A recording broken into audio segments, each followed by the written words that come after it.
Welcome to this week's edition of the Thomas Index Report.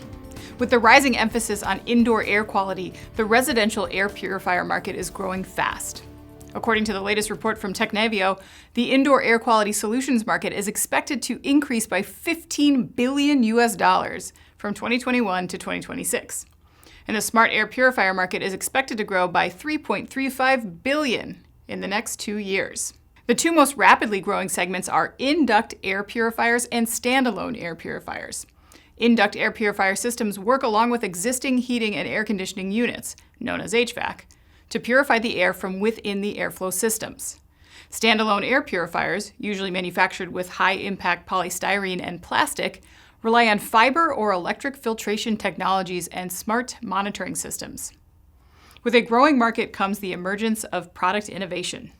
If you're a fan of robot vacuums, get ready for the next big trend: robotic air purifiers. Think of your usual robot vacuums, but equipped with HEPA filters. These robot vacuums absorb microparticles to improve indoor air quality. Since HEPA filters are designed with fiberglass of 0.5 to 0.2 micrometers, they can seize micropollutants that are harmful to our health. On the thomasnet.com platform, demand for air filter cleaners is up 229% over last month and 62% year over year. Related demand for testing equipment is up 206% over Q1 numbers and 54% year over year.